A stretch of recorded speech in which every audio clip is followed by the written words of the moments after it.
Hey everybody, how you doing? We're all surviving, hopefully, with this global pandemic that's got us stuck inside our homes, trying to stay safe and stay healthy. And I hope this video finds you well.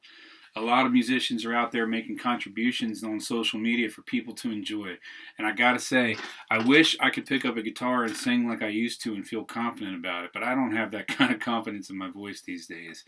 However, some friends have reached out and said they enjoy the drumming videos, and I'm happy to do more of those. When I do drumming videos, I like to stick to my own original stuff or go back and revisit bands that I used to play in. In fact, revisiting bands I used to play in is one of my favorite things to do.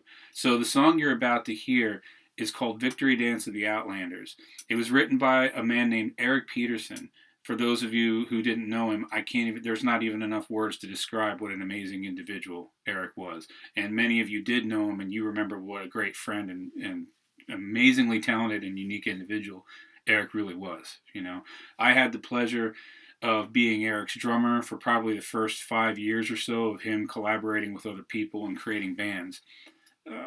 Kettle Rebellion was the first three-piece version of what he was doing as an acoustic artist, which then eventually morphed into mischiefbrew, and then mischiefbrew went on and on. At one point, I eventually threw in the towel around 2007, and then came back and helped out here and there.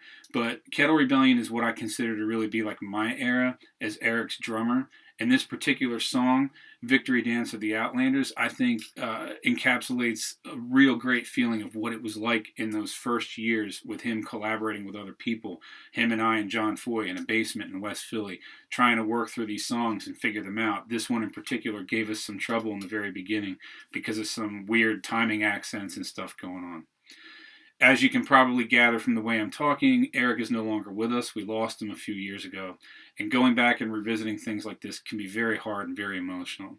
But I thought it was important to say a few words here and just give a shout out and dedication to Eric for everything he did do to contribute to music, and to thank him for helping me grow, not only as a person but as a musician, because he had a lot to do with my growth as a drummer.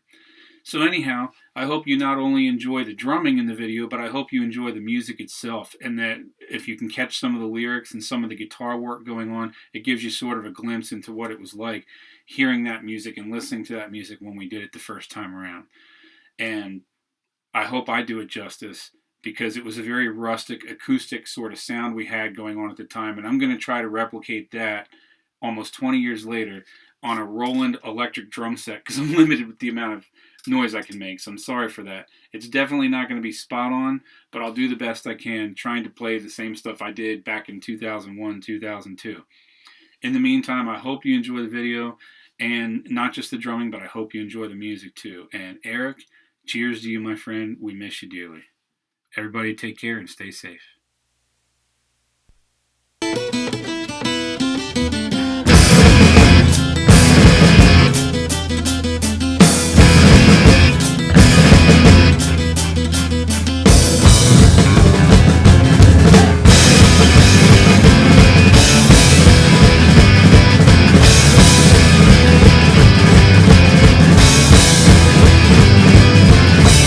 Mischief in the eyes of peddlers.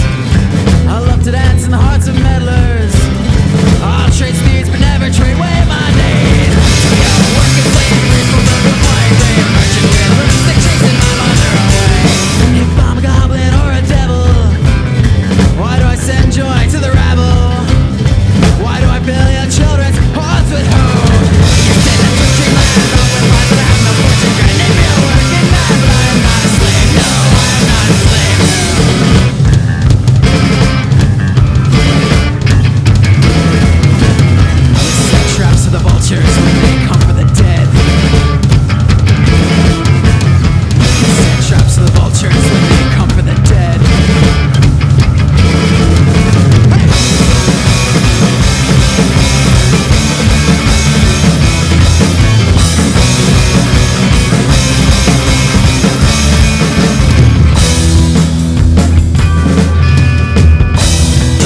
maker's wealth, bread from the bakers and goods from the makers.